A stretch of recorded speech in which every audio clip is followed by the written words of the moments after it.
Welcome to the War Story Podcast with me, Geraint Jones. I said War Story Podcast, not Veteran State of Mind. I think we put out over 200 episodes of Veteran State of Mind, and we will be continuing it. But going forwards, basically what we're going to do is we're going to have episodes dedicated to war stories, hence War Story Podcast. We're also going to have Veteran State of Mind episodes, and they could range from anyone who's been served in the military and has then gone on to do something of note outside of it, maybe a world record breaker, maybe someone that's grown a business, that kind of thing, or maybe someone involved in veterans issues, anything from the Armed Forces Compensation Scheme experts to someone involved in psychedelics and mental health and that kind of thing. So we're going to have a range of guests on the podcast. We're going to have a range of subjects on the podcast, but War Stories is just going to be War Stories. And we have a great guest lined up for you today. Before we go into that, I just want to say thanks very much to the Patreons who have been supporting us for a long time now. And you guys have bared with us while I've had a bit of a hiatus. I wanted to figure out what was going on with the podcast. Also had a lot of books to get done in the day job. And now we're going to be back regularly. We're going to start off with 2 episodes a month, and then from the spring, then we'll kick it up and get a few more out there. So regular episodes come in from now until, who knows, World War III, whatever it's going to be. So if anyone's interested in joining the Patreon, you can do so for as little as £1 a month. It's linked down in the show notes if you're interested. Understand that times are tough for a lot of people, and we don't want to put anything behind a paywall. We want the content to be available to anyone. So if you ain't got the money, you're not going to get 10 minutes of the episode and then have to go and pay for the rest. If you can, chip in. We appreciate it. And if you can't, don't worry. It's all here for you. So today's guest, we're kicking off with a banger. It's just been, like I said, we've done over a couple hundred episodes now, and I think this is one of the most fun that I've done, honestly. We've got a great guest. His name is John Dixon. He served in Australian Special Operations, all kinds of fantastic stories. So without further ado, let's get into them. John, welcome to the podcast, mate. Great to have you on. Been planning it for a while, and here we are. Yeah, thanks for having us, mate. Sort of missed our chance in Vegas a few years back. I think we're both pretty hurting at that point. So, good to catch up now. I think as we speak, actually, SHOT Show is going on, isn't it? So I'm sure there's a lot of casualties in Vegas right now. So thoughts and prayers to all those guys coming through that week. Yep. That's one of those weeks, mate, where it's like you want to go, but like your body almost starts to feel like the price is going to be paid before you even get out there. Oh, never again, I don't think. It was just too much. I did a few years in a row there, and it was just too much. So everybody's messaged me asking me this week whether I'm just like, nah, thank God. Yeah. SHOT Show is a deployment. I'll say that basically. It's a dangerous time. All right, mate. So let's get into it. I think we've had my mate Paul on before from the Aussie Army.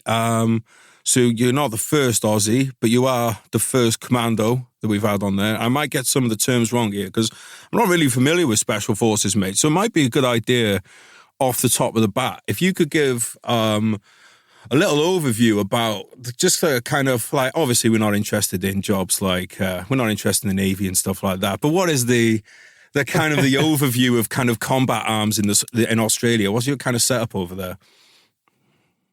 Yeah, so the combat arms, like as you said, the ADF, Air Force, Navy, I don't want to trash them too much, but I think they stay fairly out of the wars, but but then we've got a couple of battalions, regiments of infantry. We obviously have special operations, which is comprised of 2 main sort of competing offensive forces, I guess, which is SASR and the 2nd Commando Regiment. And then we've got your normal armoured cavalry and things like that. So, yeah, it is probably not... We probably modelled a fair bit off the UK Army, so probably not dissimilar. We did have a parachute regiment. They got that parachute capability taken off them. a few years back, and and so most of parachute capability now sits with special operations. But yeah, that's probably the nuts and bolts of it in terms of like your fighting capability is really your typical arms corps, cavalry, infantry, armored, and all that. When it comes to your infantry kind of makeup of a battalion, are you recruited from like local areas, or have you just got like a few regiments to serve the entire kind of country? A bit of both. Like they're spread out. So we've got some north up in Darwin, some down south of Australia, South Australia, and then mostly sort of Townsville area, which is Queensland, North Queensland area. So it's spread out now. Like they're sort of more co-located now. It was more spread out initially, but yeah. Local area guys may not necessarily want to sign up to the army. They're usually the guys punching on down the pub with the army. But in saying that, I was a local guy and signed up. So yeah, it's you're just sort of scattered from anywhere. You can sign up in Sydney and end up in Darwin, which is probably not the most favourite spot you want to turn up to if you know anything about Darwin. But I've had a mates get back from there. Yeah, well, you're just sharing that with Marines now too, right? So US Marines got my guy, so probably a few problems, but well, they weren't allowed out, mate.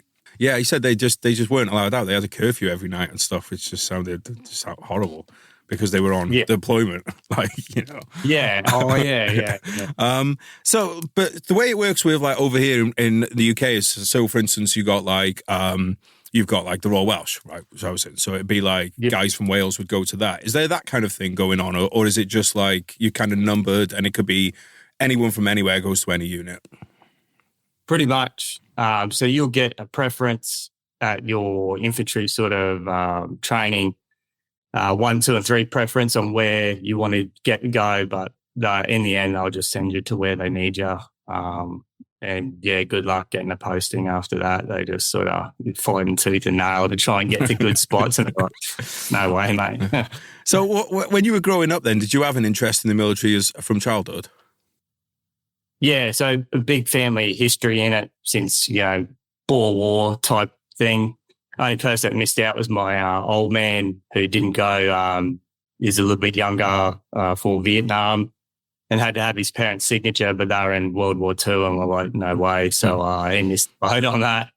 And so I grew up with that. And I grew up in a town called Townsville and it had 2 infantry battalions there.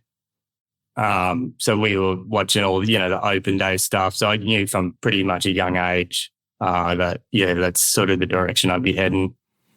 And did you know that you wanted to kind of go infantry, go that kind of direction? Yeah. To me, sort of arms corps was the only sort of that made sense. Obviously, recruiting tried to change my mind every which way. I think they needed drivers or something at this time, or maybe my score was better than what I had anticipated and they're trying to get me to do like a trade, and I was just, no. So, and there was a deployment on to East Timor at the time for UN deployment. So I was sort of trying to catch that, which I was luckily enough I was able to do. So let's talk a bit about East Timor then, because I mean, obviously, I think you and me are about the same kind of age. I think you might be a little bit older, but when we were, kind of in the army around the 2000 mark in the UK, you'd be hoping for maybe a Bosnia or a Kosovo tour, right? Was that the same kind of thing? Is that what like East Timor was like for the Aussie army? Yeah, so not much had happened in like the 20 years previous. There was a few sort of smaller rotations with the Aussie Army to Somalia and Rwanda, but then nothing. And then East Timor popped up where Indonesia was sort of slaughtering the Timorese, and there was an intervention force in late 1999, then early 2000s. Probably about till 2004 or 5, there was that was the trip to get on. Only special operations started deploying to Afghan after 9/11, and that was in a very limited sort of capacity. So Timor was it, and then it wound down, and then 2006 Timor kicked off again with civil unrest. So everyone was trying to get back over there, and in amongst Iraq and a few other things. But yeah, Timor initially early 2000s was the one to be on. Was that the first time out the country? Yeah. Right. Yep. How was that? Pretty much. Yeah, it was a big, steep learning curve. Like, it was just, dirt poor people sort of thing. So you sort of just, your head spinning a bit, like seeing, and you can see the atrocities that had sort of taken place there.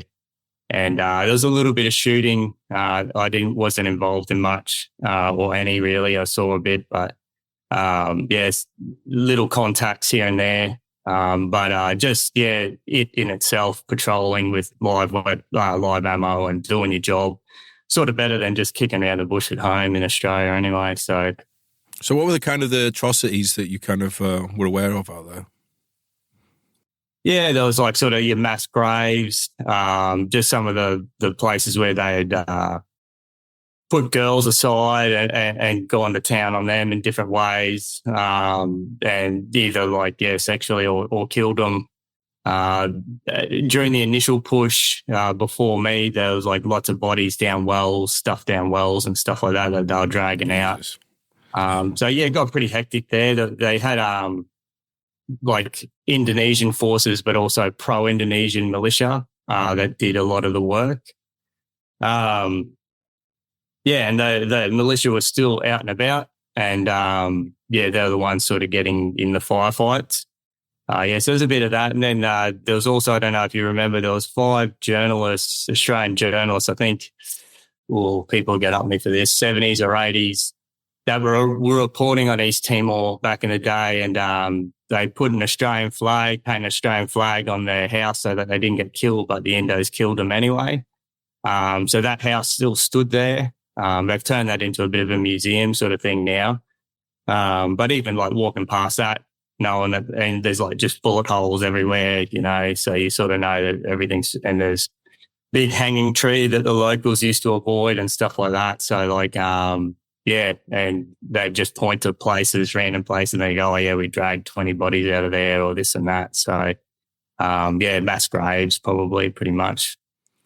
So you mentioned patrolling, that kind of thing. When you look back on it now, do you, like, even though you might have been maybe at the time wanting a bit more of a kind of kinetic tour, do you kind of look back on that and think that it was a good learning curve in a way? Like almost, I don't want to say an exercise, but almost like that next level of preparation before war?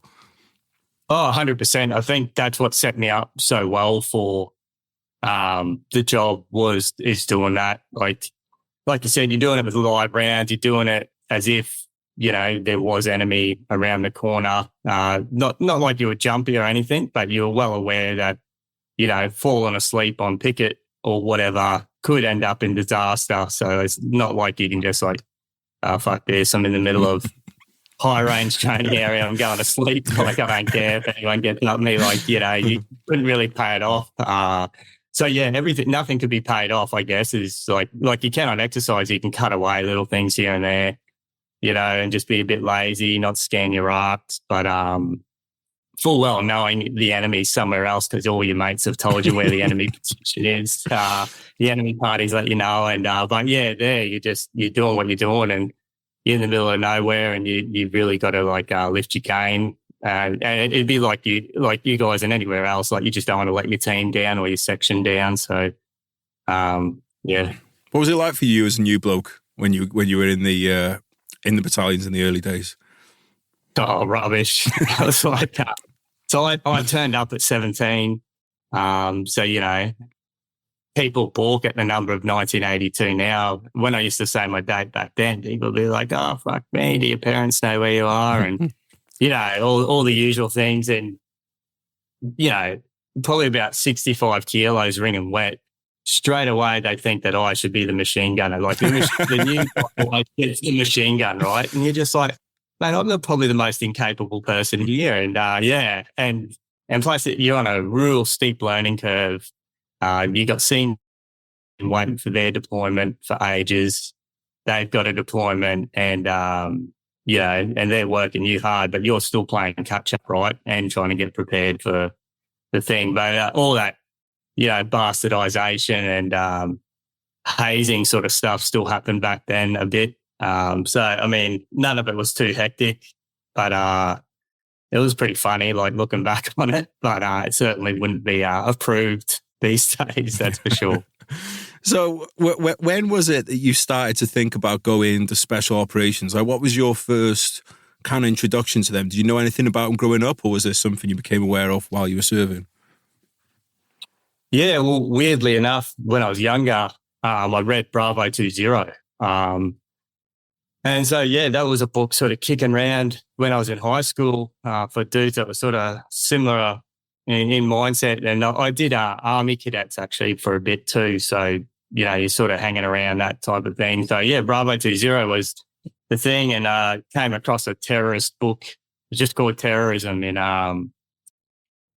the library once, and it had, all the troubles and stuff like that, but it had the Iranian embassy siege pictures, and I was like, who the hell are these guys? Like, that looks awesome. So, so I was aware of it, but didn't think I had the capability. And then the longer I was sort of in the regular army, I started to do like reconnaissance courses and a few things that started to give me a bit of confidence, I guess, where I thought, maybe I might have that ability. But it sort of just kept it at the back of my mind still.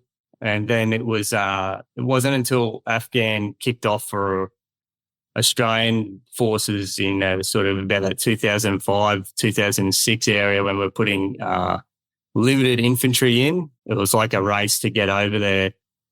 And that's when I was like, do I want to try and hope for one of these trips? Because it didn't look like everyone was getting them.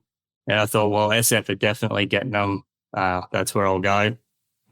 When you guys went out, like, or I say you guys, but like the Australian Army, when they went to places like Iraq, what kind of size deployment we talking about here? Was it just like one battalion or even smaller than that? Even smaller. So Iraq 2003, we had heavy armoured, not armoured, cavalry, get the team mixed up, cavalry, like armoured vehicles, a fair bit. The ASLAV type vehicles, and basically it was a company of soldiers would go, and they were protecting just the Australian embassy at that point, and then a few other little places popped up, but basically it was a company, maybe two companies at any one time, and that was not necessarily all going to come from the same battalion. So yeah, you could watch one company in your battalion go, hoping that you'd be the next, and they're like, no, this other battalion's going next, and we're going to spread it out, sort of the experience out, because at that point, not everyone was going to go. So it was small, but then when we went to Afghanistan, initially it was just regular army guys were driving armored vehicles for special operations and a few other things. But then it turned into almost a full battalion, plus all your supporting elements would deploy, and special operations command on top of that. So how did you? Sorry. All right, yeah. Nothing like you guys or the American. Well, I was going to say, like, when we look at what the Brits put out compared to the Americans, it's just different number game, man. When you when you applied, then, what was the kind of the process for you to go from your battalion to end up in a commando unit? Yeah, so you had to go get an application, then had to make sure that your hierarchy would sign off on it. So one, that they thought that you could actually do it, or if they were like massive pricks, they probably and didn't want to spare men, they'd find reasons not to sign off. Yeah. You could go around that through special operations. And then you had to pass like an entry test, where basically special operations travelled around a small group of them and run you through this special operations entry test. And that's just bare bones, sort of just seeing how fit you are, type thing, and a bit of like mechanical thinking and a few different like little problem solving tests. And then if you pass that, you get offered a spot on selection And at that time, it was either East Coast or West Coast. West Coast being Perth, East Coast being Commandos. The Commandos had just been given counter-terrorism and were starting to go away. Like they're probably equivalent to Rangers-ish at the time was the idea, but then had started to turn into something else. So I thought, give that a crack. But yeah, so that was basically the way that you would apply for it. Now I believe it's a combined selection for East and West Coast. So both go in there and then you go your separate ways depending on what you want or what specialties you might have. So when you say Perth, is that like Hereford is for 2 SAS? Or? Yeah. Yep. Okay.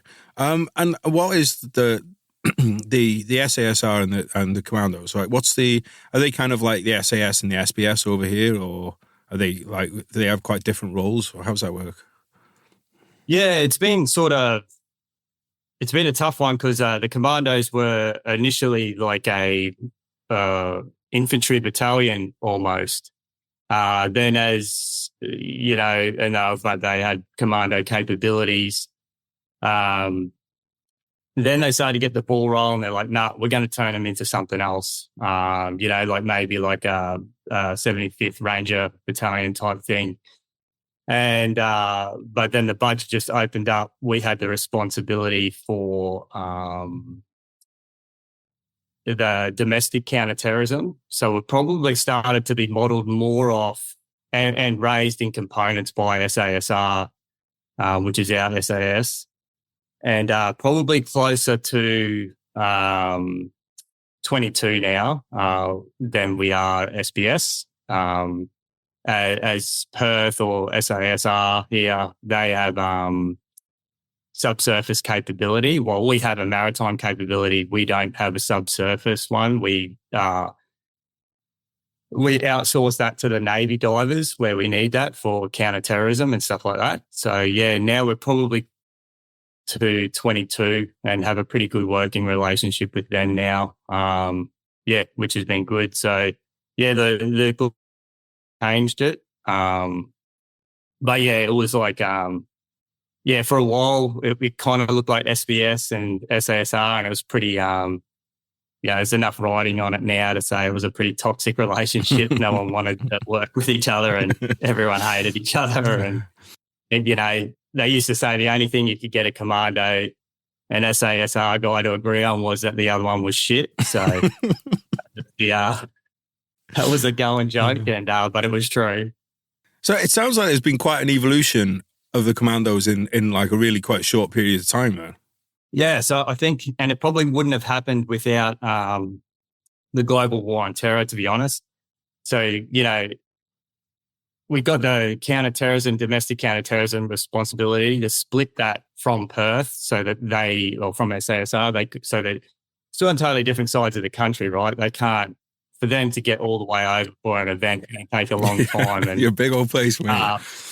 It's massive. So, so they split that capability, and that had to be sort of world first, and it was raised by SASR. And then, you know, it's like, it's a no-fail mission for the government here. So you've got one company out of the Commandos doing that at any given time, or squadrons or whatever they are now. And, so then we did that, which brought us right up in skill sets. And then they decided, you know what, we're leaving the battalions. We're not going to be a commando battalion anymore.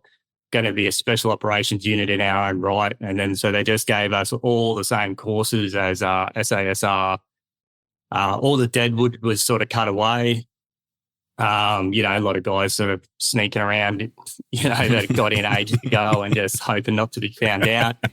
A line was pretty much drawn in the sand in 2009. And, like the saying was, it's a daily renewable contract. So, you don't perform one day, you're pretty much done. And so we're pretty much modelled. Yeah, it was a really short iteration, but as you know, the checkbooks get opened up during wartime. And so, capability is just, out of necessity. We just drove it pretty hard. We had SAS commanding officers that drove the capability hard. And, we turned into this unit that almost mirrored SASR, by just slightly larger numbers with a different role.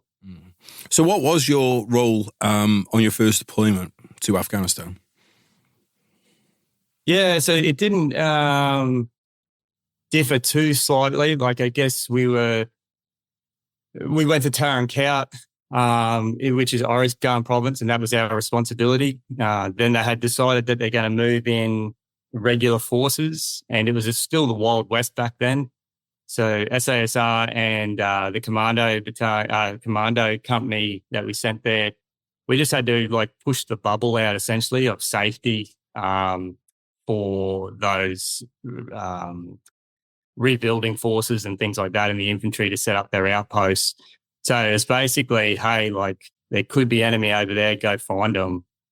And then so we just roll out with all guns blazing and just find them, get amongst it, and then you go, oh yeah, there's heaps over there, or there's still heaps over there. And then there's certain valleys picked out, and they go, you guys are going to go clear it.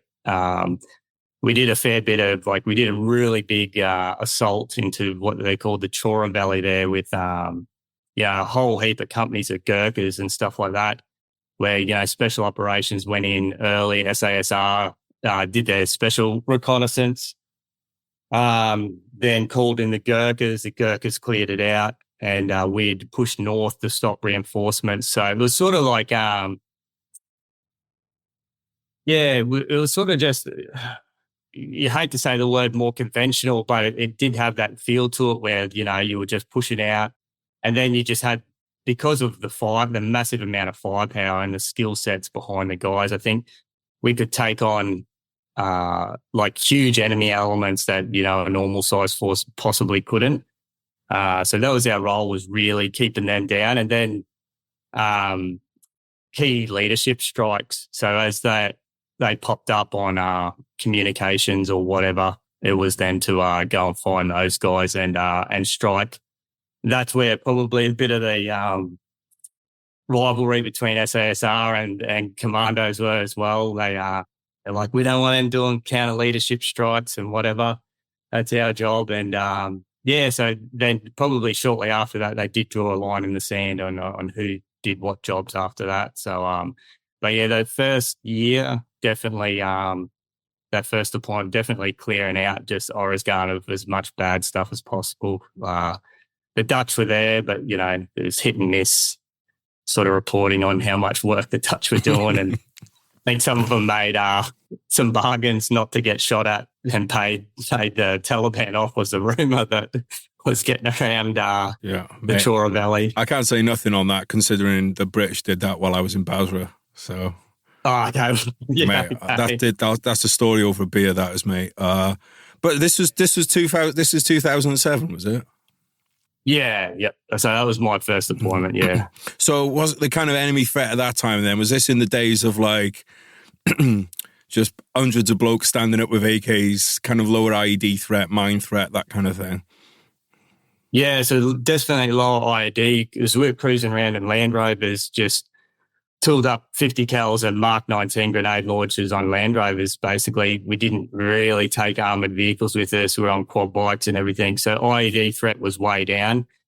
We did encounter a few, but yeah, and then the enemy groups are large size groups. So it was just like, yeah, if you got into it, they could really muster a decent sized force. And, they got us with a few good ambushes because, we're still learning on the fly as well.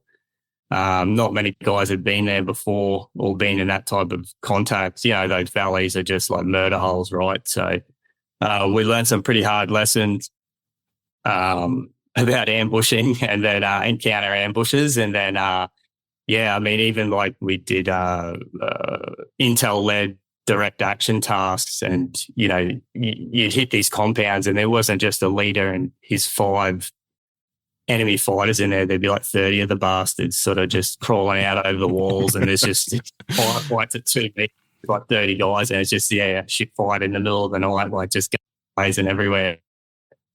So, yeah, big numbers. So what was your first time? I'm guessing it was in Afghanistan and not Timor. Like your first time getting rounds down, first time getting shot at.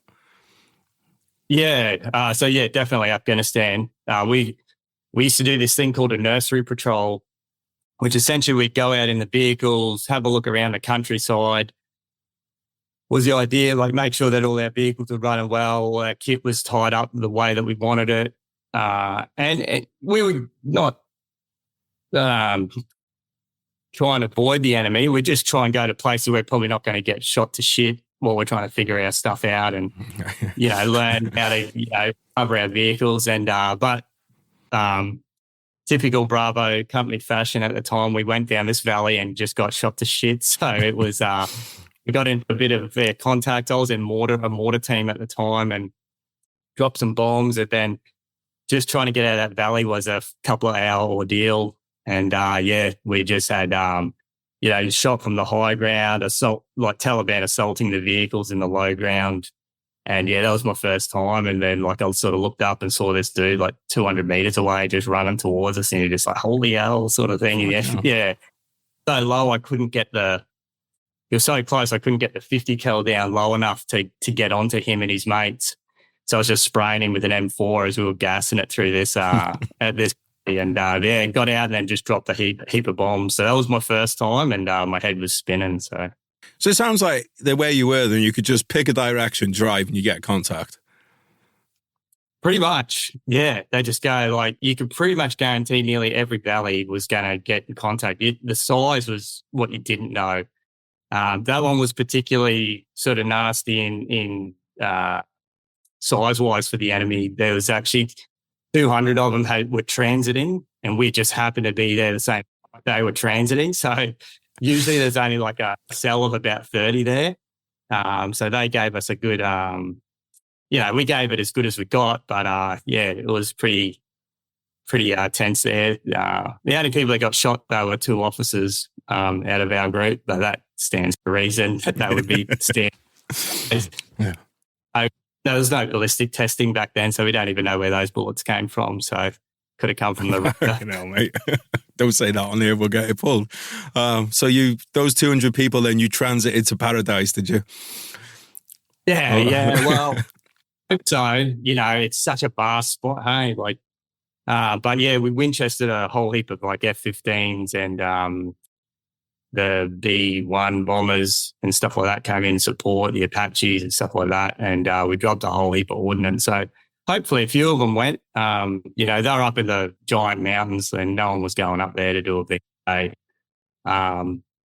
Definitely we got a few with the mortars and the Apaches definitely were cleaning up. So, hopefully we sent a few of them on their way. So were you quite often down in the valleys and getting contacted from high ground? And when I say high ground, I mean proper mountains.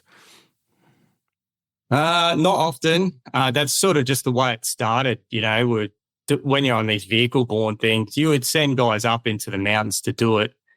But you leave those vehicles there. Someone's got to come back for them, right? And we're sort of there maybe as mortars looking after the vehicles. You're just a huge target. So, that first trip, we probably did get shot a bit from the mountains, not have as many people up there as possible. And then towards the end of the trip, we'd drive vehicles down as a bit of a feint, and then we'd have guys already up in the mountains crawling through, getting ready to assault cave complexes. So when all the bad dudes had rolled out thinking that, these dumb Aussies are driving down here again, about 30 guys ready to stitch them up. So, and guys are just assault through. So we started to, learn from our mistakes. You mentioned the mortars, mate. So what kind of mortars were you using out there with the mortar platoon to begin with? To begin with was 81s. So we're rolling just the big dirty 81 millimeter mortars, probably similar to what you guys had. And just crash actioning those off the side of a Land Rover pretty much. All right. And getting out amongst it when we're in contact, or we'd set up a vehicle drop-off point and which was an odd experience, So because, guys would be out of contact and we'd drop bombs and they'd come back all high five and, you just smash 10 Taliban and this and that. And all you've looked at is a red and white post, right? And you're like, oh yeah, it was sick, you know. So like you just didn't have that. You just got bad hearing and looked at red post. Yeah, that got a bit of concussion. I think I need to sleep that off. Okay, so by this point, then you fired the machine gun, you fired the 50 cal, you fired the M4, you've been firing the mortars. Psychologically speaking, do you feel like, and by psychologically, I don't mean like go and cry in the shower afterwards, you know, like most people think psychologically, but I mean, do you feel like there is a difference in how it feels to fire on the enemy when it's direct versus indirect? Oh, most definitely. You know, at the end of that trip, I was involved in a close quarters battle, which is a pretty epic one, on a target compound with a lot of Taliban. And that was where we took our first casualty, for our unit, you know, which took the wind out of our sails a bit. But, yeah, I think, yeah, like indirect, just firing indiscriminately or just firing, you know, the 50 cal can be, you know, if you see them close up and like, because you're using explosive rounds, like bits and pieces starting to fly around, like it's, it can be a bit of a, yeah, like mindset. You're like, oh, I'm definitely shooting those dudes. Like, or what's left. But yeah, M4 always close up and personal. Like there's a more personal level to it. Indirect mortars, it just felt like nothing to me. Like even watching the footage back from the drone afterwards and you know that they're your mortars, but you're like, that looks like a video game to me. Like that could be anyone's mortars. You could be just showing me somebody else's footage and just, you know, but I also think too, like CQB, that close quarter battle, sometimes you don't have a lot of time to think about it as well. So like, sometimes it can be so close that your head's spinning right until like a couple of hours later and you're like, oh, Jesus Christ, like I shot that dude at like 3 meters and, you know, but yeah, there's well difference to like that standoff. Like, you know, I hear about some of those drone pred dudes getting PTSD and, you know, I don't want to pay it off because you're an asshole and, you know, they've probably bombed a lot of people and done some stuff where you just think, I sort of don't see the connection in my point of view. Like I'm sure they do. It's probably because they're usually smashing weddings and women and kids. So I wasn't going to say it, but like I'm glad. Yeah, when I get told off. Yeah, on your 20th wedding, you're probably a little bit oof. Mate, you gotta laugh about these things or you cry, or you could do both. Obviously we do not condone that stuff, but yeah, I mean, unfortunately that is a side of war. I mean, innocent people do get die, innocent people do get die. Innocent people die, and you lose mates. So what was you know, what was obviously like when you first went out there, I'm assuming that was the first time that the kind of the realities of things at home to you about, you know, the war's not just getting to have fun on the cabbies on the 50, you know, there's a price to be paid as well. Oh, 100%. So because we'd done those other ambushes and done those other taskings and we'd escaped, we really didn't have that many bad injuries as well. So we'd escaped mostly unharmed. Like even those officers, they got shot only got shot in the ass and the leg and they were still rolling around with us. So it's not like we saw anyone like disappear off the battlefield. Like, and so, yeah, you get that bit of indestructible sort of vibe to it. You know, we're dishing it out, we're not copping it. And yeah, then we hit this hornet's nest and, you know, Luke Worsley, who's one of our really good guys, was killed in one of the initial gunfights. And most of us didn't know for a few hours until after it had all sort of been secure. And we had to carry him out over like 7 Ks of pretty horrible terrain.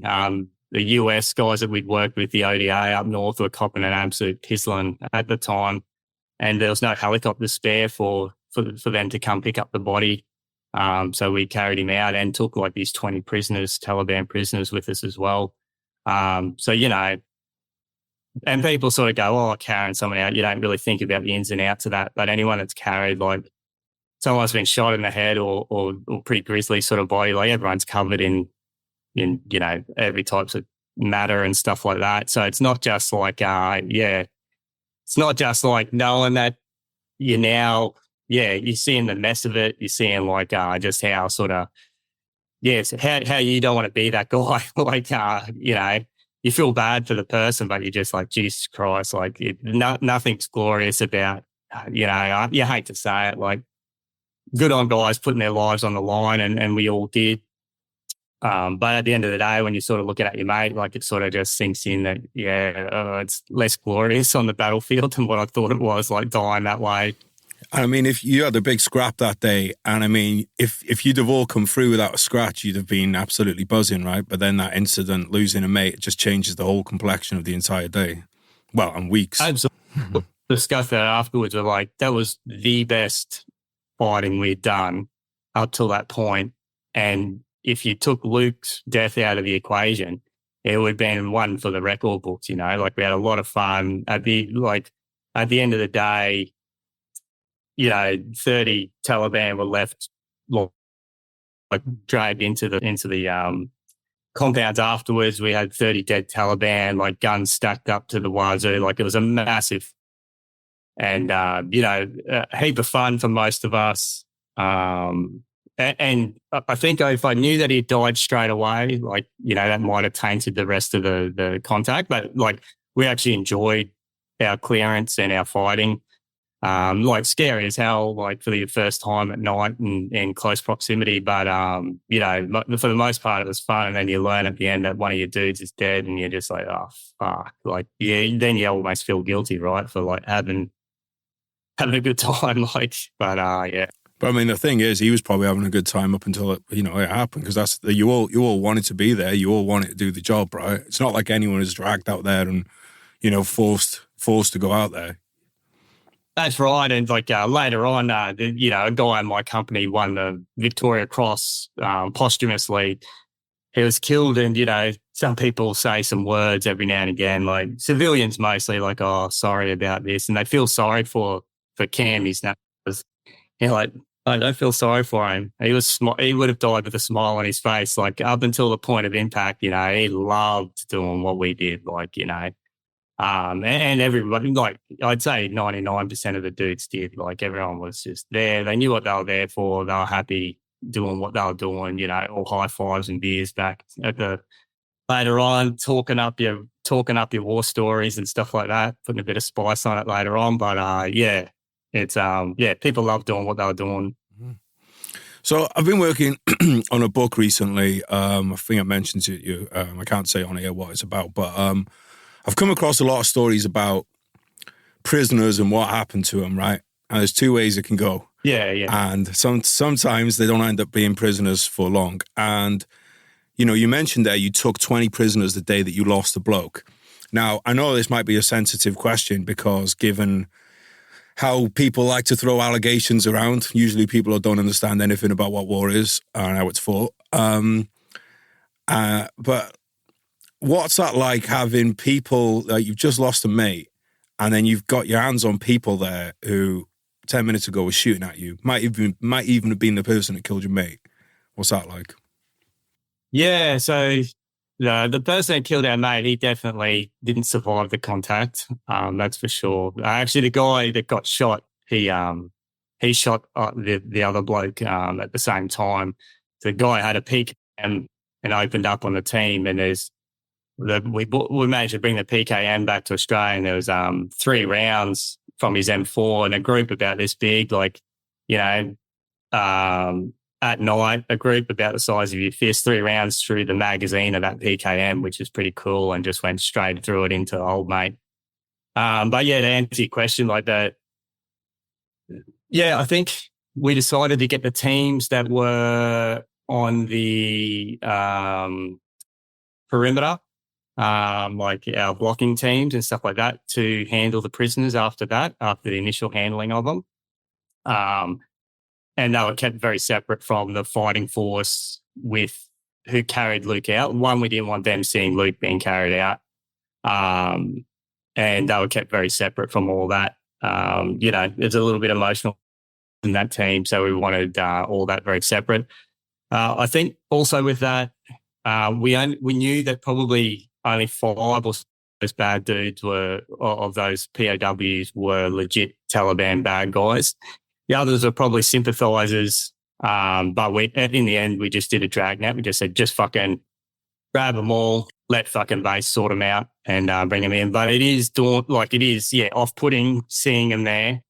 And, like when we got back to the vehicle drop-off point, you've got 20 prisoners squatting in a creek line and you're sort of overlooking them, like guarding them. And then you've got a Bushmaster armoured vehicle with a Australian flag draped over a dude just off to your right. And you sort of, the few things run through your mind about whether those prisoners should get to the chopper or not. But that wasn't our decision. And what was our decision is that they wanted to go on the same helicopter. We said, we'll wait with him. He can stay here all day for all we care, but they won't go on the same helicopter. So it's probably our own little way of just reducing that type of mixing it up. But definitely you could see how, particularly, when we went down into areas near Sangin and Helmand, where they weren't used to Australian SF ROE later on, where they would fire at us and throw their guns away and then walk off. And our ROE was pretty good, that type of stuff. So, but I believe whoever was working down there at the time, whether it was the US Marines or you guys or whatever group, if they weren't firing and they'd turn their back or something, they couldn't really be engaged. Not sure how true that is. Someone mentioned. No, that's true, mate. That came in. I think that came in. It definitely was an issue for the Marines in Marja, because when they landed in Marja, they were coming in and they see people walking with fucking rugs. And it was clear, they're just carrying a fucking RPG across to a house. And they're like, there's people taking weapons in. Can we fire on them? They weren't allowed to fire. Yeah. So it definitely happened with the Marines. I'm sure it probably happened to Brits at that point too. Thankfully, it wasn't. I think kind of, what was that, 2010? I think it probably was. Can you give on that tour, you mentioned some of the, some quite close quarter battles. Can you give an example of one of those? Yeah, well, for me, being stuck in mortars, I didn't see most close quarter battles. Some of the guys saw some really close quarter stuff up in the mountains and the caves. And I jumped on that last direct action task where Luke was killed. And so for me, that was my only close quarter battle. And that was because one of the assault teams was sick, one of the members, and I swapped out. So there's the only close quarter battle for me that trip. And pretty much we've been given we've been told that there was a commander's place there and there was a bed down location for Taliban. So we went in down through like an alleyway and separated 2 teams, went in 2 different directions. And that was I saw the first bad dude of that night. I was in a room searching, doing a sweep through the room, and I looked out through this little shoebox-sized window and I saw an enemy jump back into the alleyway behind us with an RPK, clear as day, it's in the middle of bright moonlight, NVG, saw him jump in, and I sort of knew that no one would be looking, or maybe no one was looking down there because we'd come through. And so I ran back out the door and started pointing to the team, and then they clued on, and this guy comes dashing out of the alleyway, about 3-4 meters, probably 1 meter from the guy at the rear, and rings his RPK up, but it was too late for him. All the lasers are on him, and I'd seen up and backwards and deformities in his face and head. So, and that was the start of that contact. And we're like, holy shit, where the fuck did he come from? And he'd actually jumped out of the compound where there was 30 or 40 Taliban next door. That's where the other teams were entering. And then a second later, probably about 5 seconds later, everything went quiet. And then there was this huge machine gun burst. And that was Luke Worsley being killed at that point. And you could hear all the suppressed M4s going, turning and burning in there. And we had our areas of responsibility. So we didn't sort of go to their aid. In hindsight, we should have. We just didn't really know how bad they were stitched up on the inside. And then, then just enemy just started coming off the roofs and crawling over the place, all within like 10, 50 meters of us. And it was just, a bit of a knife fight in this creek line and on the outside of this compound. Then we cleared our area responsibilities, fair bit of grenades and stuff like that and clearing through. We had drones calling in, drones striking dudes that were just pestering us in the creek line that we couldn't get obs on and stuff like that. So, that was, real close quarter. Like everything was really close. Wasn't that, later on I'd get closer, if you could believe it. But that was sort of on my terms when I was in snipers and stuff like that, when we sort of sneak up on them and get them real close. But, that was, it's loud. It's fucking, no one wears hearing protection. It's funny, we wore the peltors that cut the noise out right initially. But we discovered on that very first ambush that also cuts the noise of a bullet as it whizzes past your head or cracks past your head. You can be standing there like a ball bag and don't know that anyone's shooting at you. Take your hearing pro off because it's been cutting out the noise, and then you're like, oh, fuck, someone is shooting at me, like it's cracking past. So a lot of us ditched our hearing protection after that. When we were blowing doors and we did use explosive breaching for most of our entries, like on especially int-led compounds. So you try and have them on and flick them off, or try and have something, cigarette butts, or do what the Jundis did and put fucking brass shells in your ears or something. So you come out of the other side of that pretty tired, pretty dazed and confused as well. Your hearing's fucked and you're happy to be alive. And a lot of guys get fragments, like your fragmentation grenades, either from the enemy or from your own stuff whizzing around. It just happens. But we'd later get a lot more conflicts with the DEA when we partnered up with them in the fast teams. What was that, the same tour? No, not on that tour.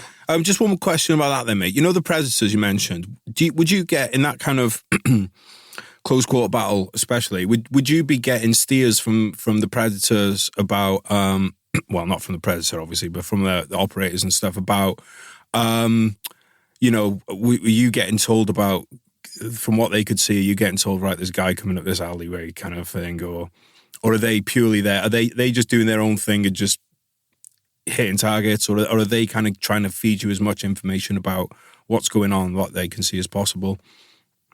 Yeah, so later on, like we'd have like layers of different types of UAS up so that you could, ones could be talking to you and ones are on the lookout for, other people, and then ones are striking. During that one, we were getting relayed, there's enemy, moving, or groups of people moving from this sort of side of the valley, this and that. And then, I talk about those guys pestering us in the creek line. There was 3 dudes in there. We just couldn't get an angle on them, hey, but somehow they had good odds on us, and they were giving us, and we're just like, fuck these guys. Every time we moved out of the side of a building, they were stitching us up, and we're just like, get rid of them. So we spoke to the Pred then, or called through the JTAC, and we're like, hey, can that Pred see anything? And he's like, yeah. He's got 3 guys in the creek line. He's like, Predator operator said to move all your guys indoor. It's danger close. And I think we shuffled about 1 meter, and the Pred guy comes back and goes, no, like really tell those 3 like dickheads stand next to that building on the creek side.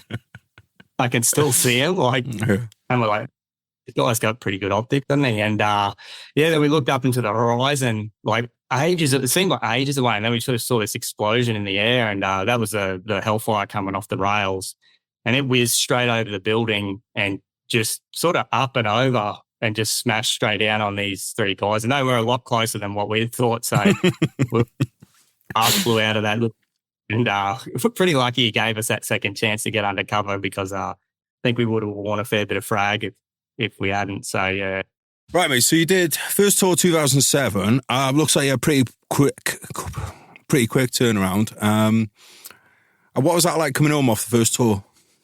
Yeah, it was all right, like coming home. Well, my last hit, like my last contact or last hit out was where Luke was killed. So I probably wasn't the best one to leave on. Right. I sort of came home and my missus looked at me and just went, "Geez, like you look like you're 10 years older," sort of thing. And I was like, yeah. But yeah, and I don't know whether that was just like the desert burning me into a crisp or probably a bit of both. But I had a bit of stress behind that too. Like your eyes are sort of being opened right up. But it was mostly fine. Like we're in that days where you just work hard, then party hard, then you have your time off, party like a moron with all your mates, and then get back into it. So mindset wasn't too bad. And then, by the time I got back to work, 6 weeks after, like for a fair bit of leave, 4 or 6 weeks, the decision being made that we're separating from the Royal Australian Regiment and going into Special Operations Command proper. And we had a whole heap of courses sort of stacked up and skill sets we need to acquire to make that happen for pay and to be classified as a, Special Operations unit. So we didn't probably have as much time to think about it or dwell on anything. Some guys might go home and have a lot of time up their sleeves. Like we were sort of really busy. So in mindset, you've taken a bit of a gutty punch to the guts, and then, you just get on with it. Like your family definitely notices the differences. Like you probably, like I say, that party hard. I think, and you would know too, like once you go through all that, you just seem to like do everything to the extreme after that. So like, there's no and so then you just live your life that way. And even our training back home was dangerous and intense. So you're just not used to living a life that's mundane. Like the guys that could balance it and go home and, do yoga or something like that, like fucking more power to them, but they'll fit like few and far between. So, like I said, we got straight back on the horse because all my deployments, the way it worked out with 10 years in special operations was, I deployed every second year for that decade. So, you sort of come back to a whole new set of skills or courses you need to do and then get ready to go again. So when you lost your mate at the end of the tour, what was the attitude of the group like about going home at that point? Did you want to get back out there, or like was that like something that like guys tried to get? Did guys try and get another mission on the books? Was it a command issue that said no, you can't go back out because they were maybe a bit worried about what blokes would go do if they could get back out? So it was our task force. It was their standing operating procedures is to not bring us back in straight away on a death. So it was to keep us out there for another night or two to get back on the horse immediately, so that we would never left with a with that type of thing, because like fear can be pretty contagious, and and it's reasonable to be pretty fearful after that, particularly if you're in that team or, your head's be spinning, right? So you may not send the same guys out on the patrol the next night or the direct action task the next night, but you definitely still stay out in the field. So we stayed out in the field for another 2 nights and started to get amongst it again. And you just mitigate those factors as best you can, where I don't think anyone really had that revenge type attitude. I'm sure some people did, but it was just trying to keep it pretty clear cut. Hey, and then with that trip too, only half of us went home from that group. So half it was hitting winter time, like Christmas time, and typically operations slow down then in the snow and everything like that. So half of us would go home and then the other half would stay on and look after like our base essentially, and then do a few hit outs. They actually had a fair bit of success. And then they'd rejoin us in January, just after Christmas. But they do get you back out on the horse initially straight away. It probably, there's no real revenge stuff all going off the rails at that point. Yeah, I was just thinking more like the this issue, like I said, like of because the last thing you'd want to be the last thing you did in Afghanistan was carry your mate out of a fight, right? Because Yep. like you say, it's just something that's just going to burn into you, it's going to eat into you, when you're home. I came across recently a story of this guy, like a bomber crew in the Second World War, and because obviously they had some nights where they just had horrendous casualties. And he said the way that it would go would be like, you'd get a bad night, and then the next few missions would be like quite, for comparatively, quite kind of like easier missions on soft targets and stuff. But they wouldn't be like, right, this night you're going into the middle of Germany, and then the next night, and then the next night, because they knew blokes would just like, blokes would just snap. So I was just kind of interested on that. Your second mission then, did you go out same role, same rank, all that kind of thing? Yeah, second tour. So went back out. At this point, we're starting to do, like I said, SASR and two Commando need to part ways in terms of overlapping capability. SASR were smaller in number, and they wanted to do the counter leadership strike stuff. And so they sort of approved that, but they could only really stay inside Oruzgan.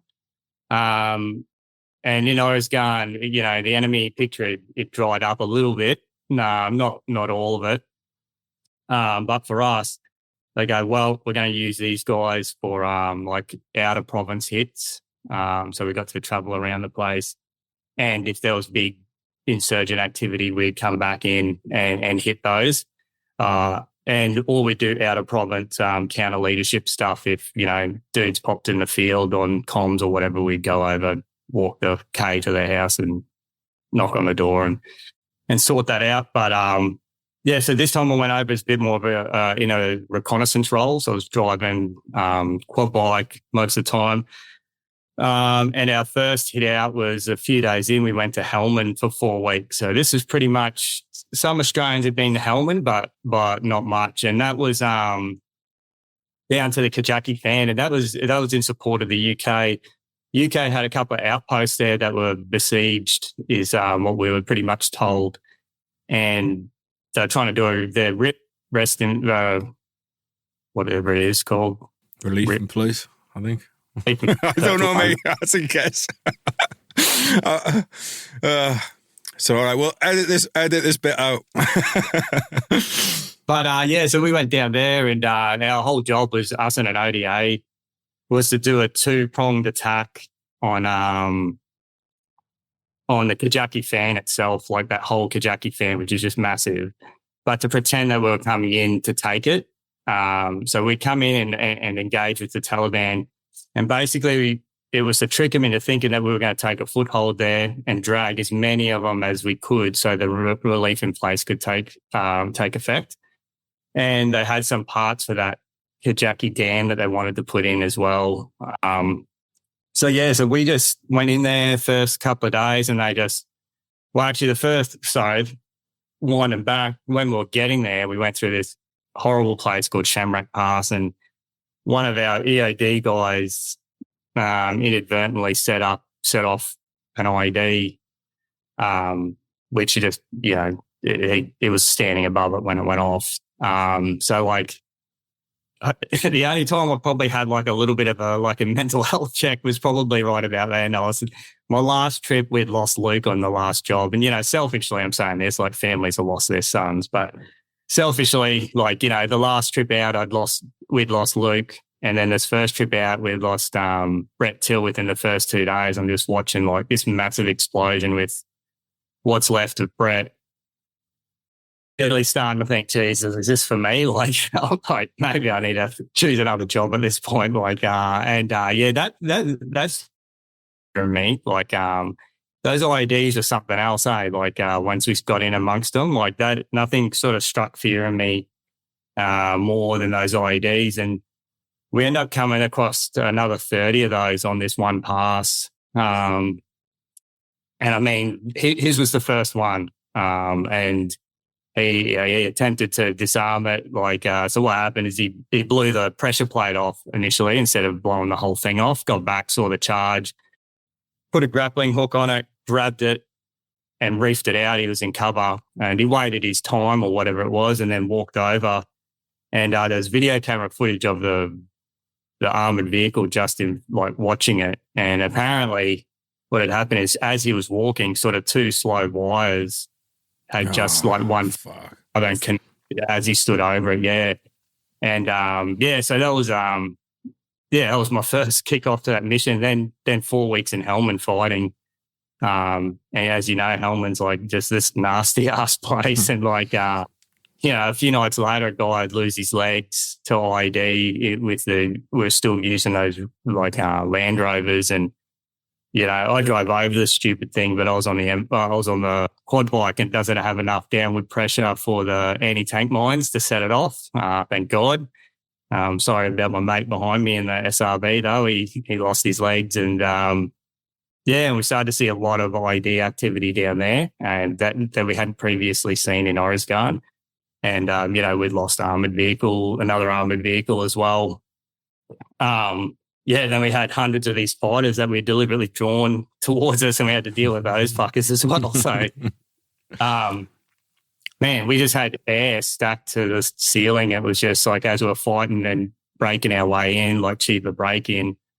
It was just bomb after bomb, like B1s just bombing 4 1,000-pounders down streets and stuff like that. And it was on for young and old. And basically once we'd drawn hundreds, if not thousands of these fuckers towards us. And it was hectic. Like the only time we had the advantage was nighttime. During the day, it's just mortars, rockets, guns, just going whizzing around. Like how none of us got killed just from direct fire, I'll never know.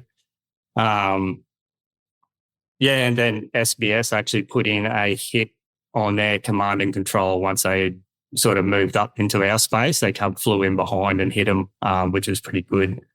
Our unit had been sort of chosen for that job by Commander ISAF. Basically, we were sort of the only group that had that much firepower for a small enough group. So we had to sort of pretend to be small enough that Taliban thought they had a chance, but be able to sort of defend ourselves. And the ODA were the same. They're on the other side of the desert, miniguns going and whatnot. And that was our first experience in Helmand, which is just like, Jesus, like, the footage from that, it's just crazy times. Like, it's just like ordnance, always ordnance in the air. There's just ships flying around all over the place. Went through a lot of taxpayer dollars there, mate. Whose taxpayer dollars that the Taliban got? They went through a lot of it too, so... Probably the same country, mate. I'll say that. So, when you did these missions, mate, were you working side by side by Afghans or were you guys working alone?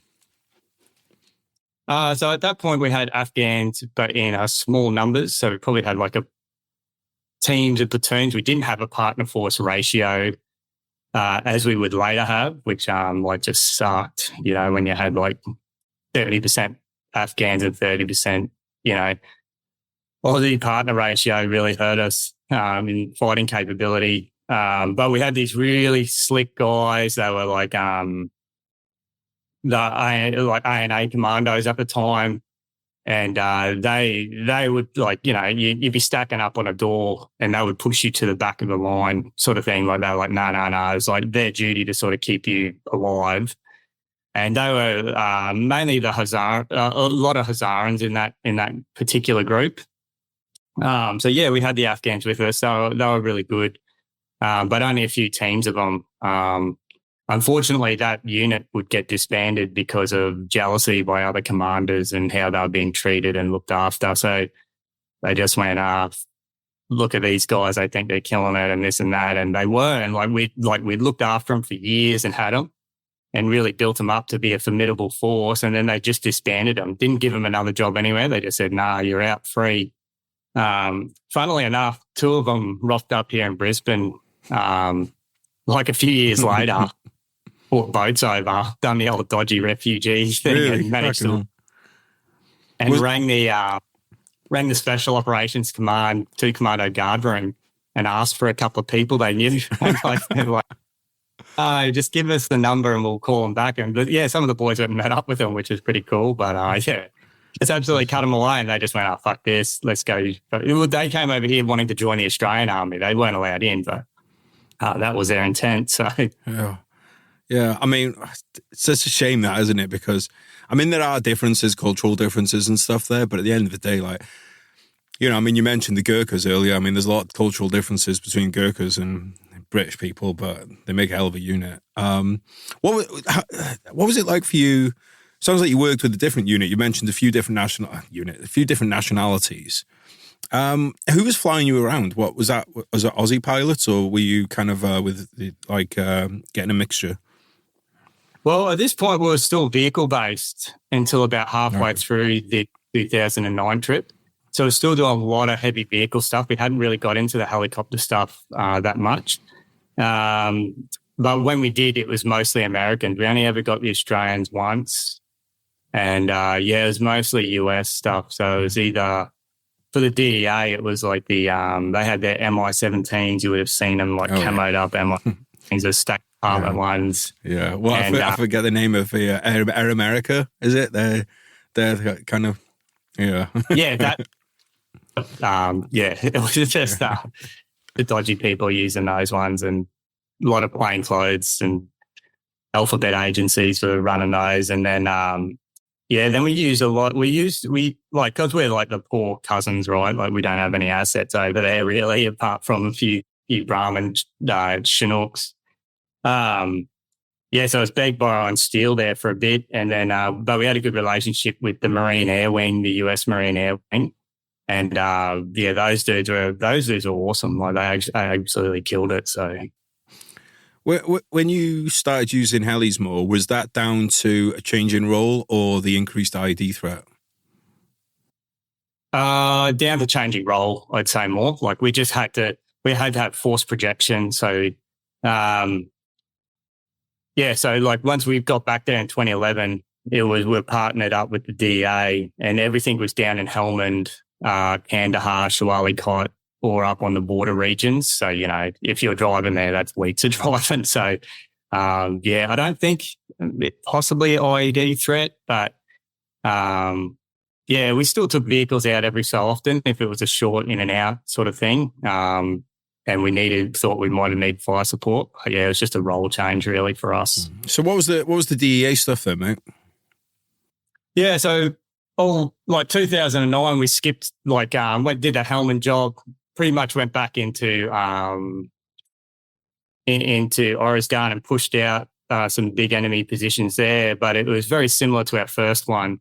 But then we changed roles halfway through, changed the name, went to 2nd Commando Regiment, and we're now part of Special Operations Command. So, we'll breeze through that one.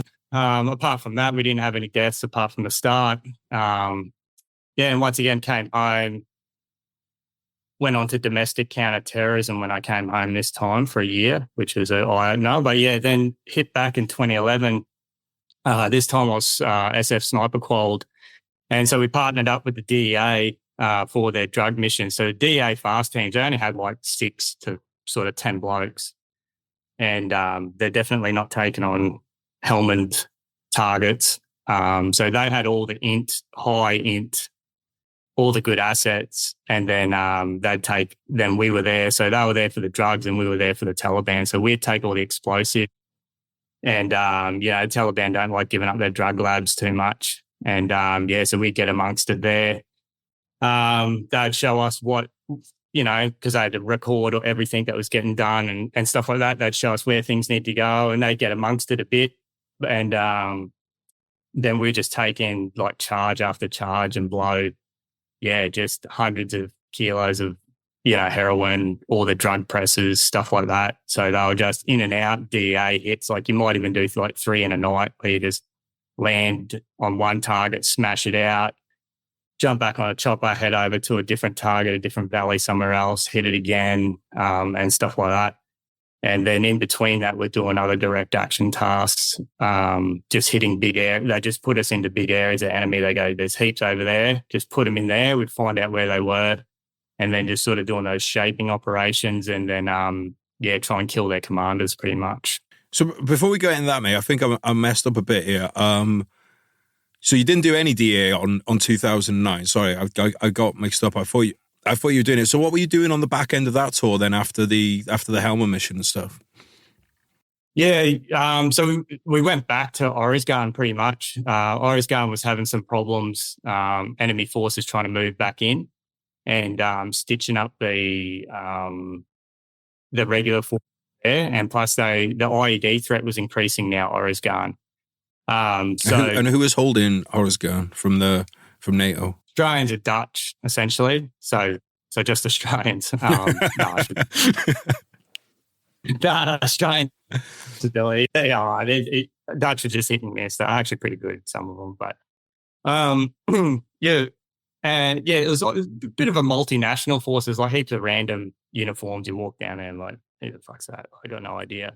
The US did move into it a bit more, but yeah, so their IED threat was going up.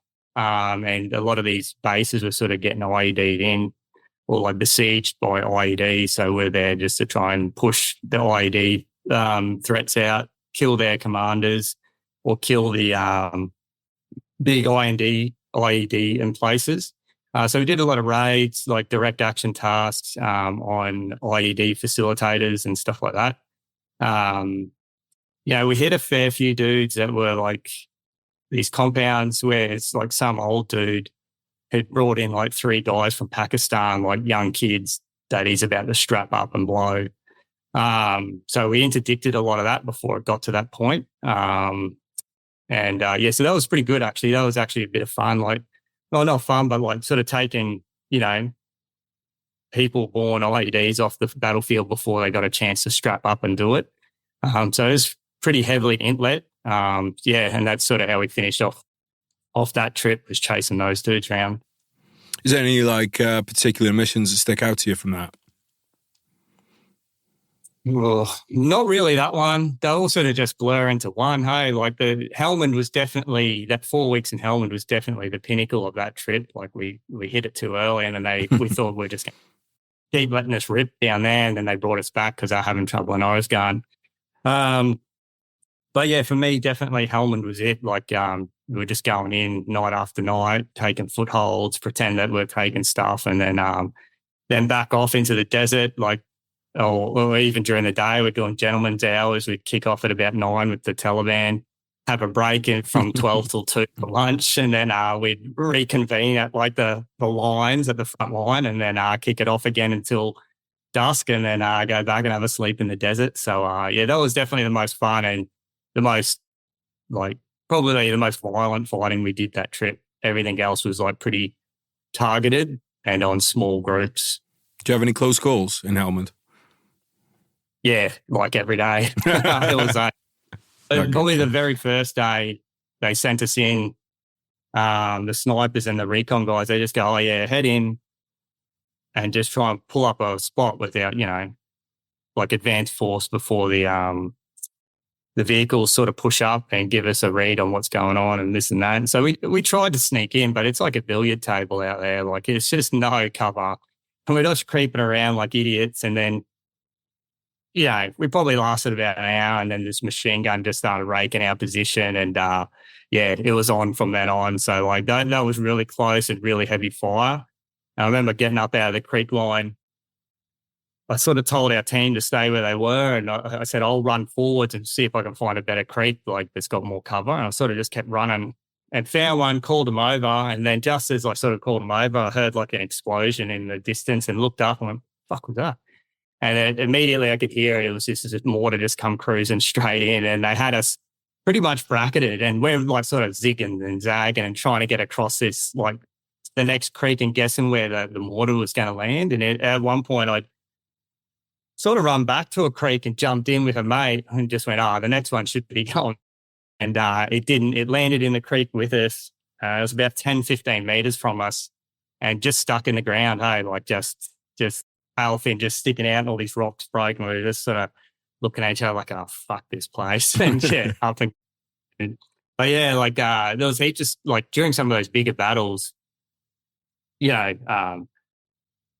was just, it wasn't until afterwards you watch some video footage and then you just see like this RPG flying past and you go, I don't even remember that happening. I don't remember that being airborne, And I think, and actually there's a video on an Instagram account about a later firefight where these dudes got a good bead on us, and get shot through the water bottle and through the bottom of my pants. There's on Instagram, I'm holding up this water bottle and it's just pissing out water. And there was 3 machine gun sort of positions sort of opened up, and while we struck lucky, like in the back of your mind too, you're still thinking back to and we've lost more guys by this point, like not only on our trip, but in between trips, so we lost Brett Till, who got exploded at the start of ours, and a few guys a guy with traumatic amputations, and then other gunshot wounds and stuff like that.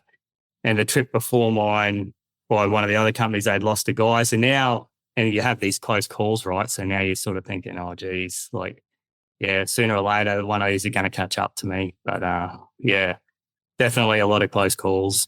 What worried you more? Possibility of death or the possibility of traumatic amputations?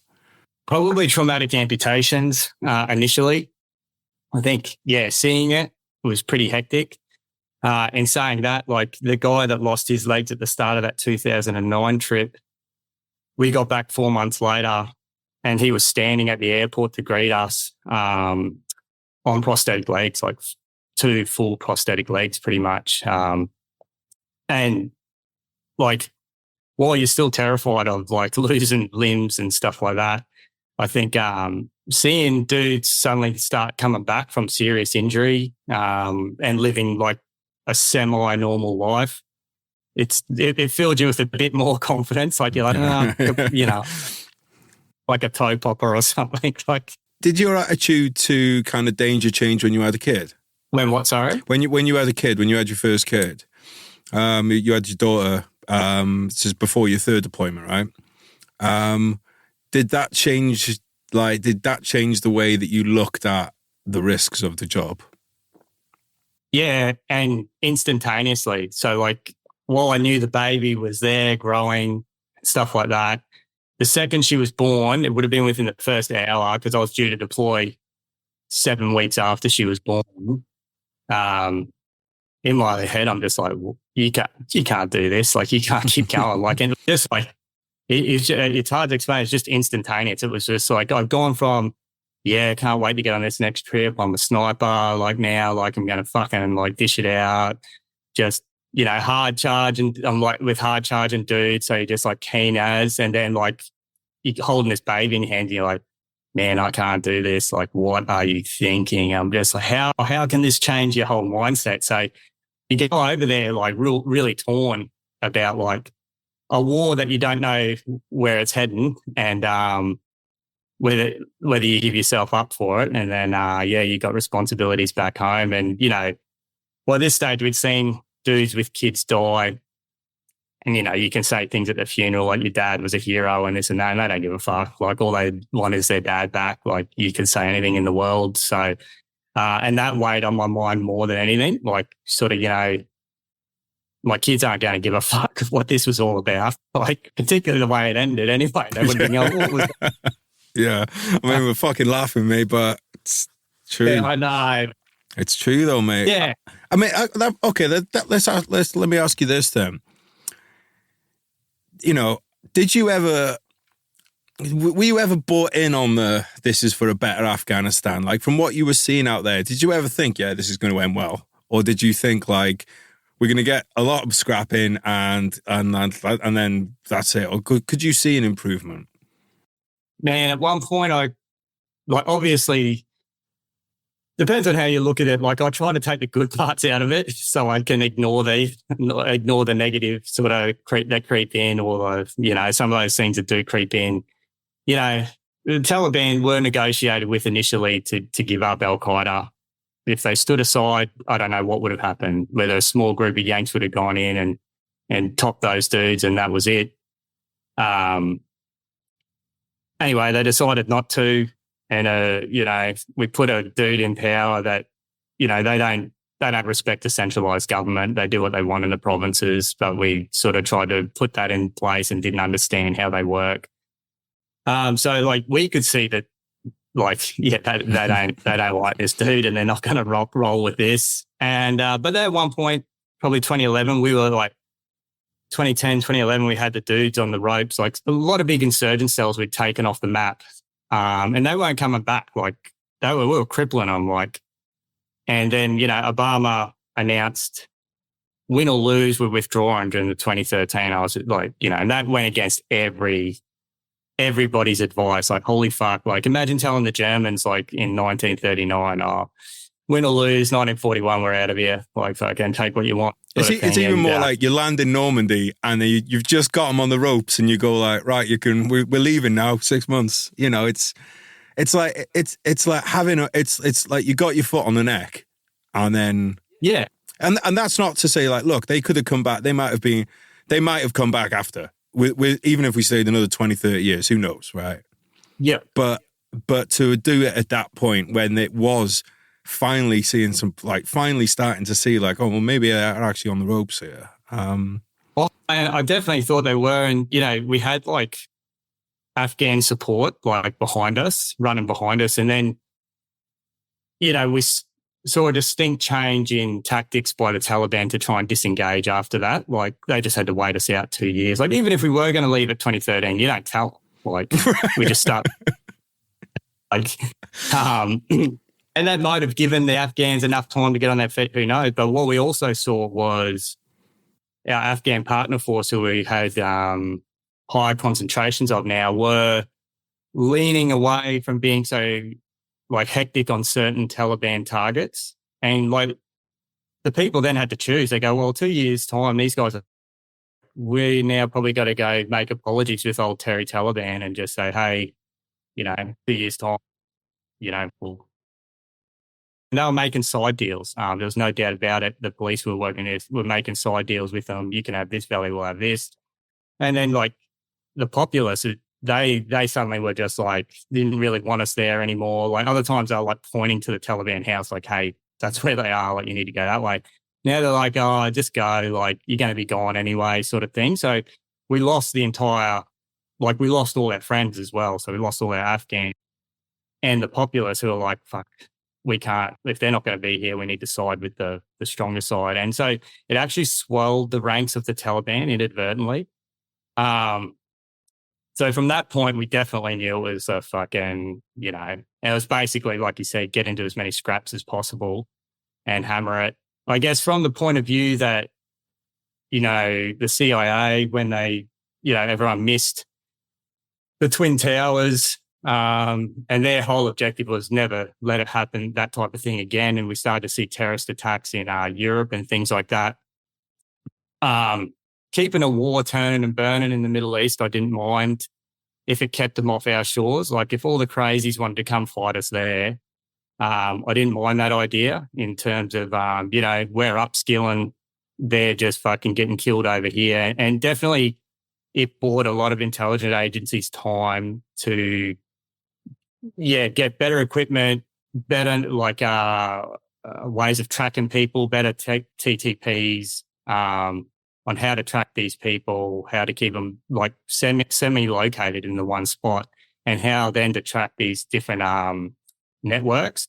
So if you believe that version of it, I guess, providing that that's what they were doing, like I don't mind that's the outcome of that, and we kept them away, at least bought time for our intelligence agencies to stop, buses blowing up in London and fucking planes flying into towers. And I think that would have been on the rise after the Twin Towers went down. That was a huge, moment for Al-Qaeda and some of those. And if we didn't do anything, I don't know how that would have turned out. Like, I reckon they would have just kept coming. So, yeah. I mean, we can jump back in when we do the other episode and we hit Iraq, we can talk about those a bit more, mate. But let's talk about your time as a sniper then on this your third deployment. What kind of obviously you were doing some of the DEA work, were you also cut away for sniper tasks? Yeah, so jumping in between, so we were cut away for sniper tasks.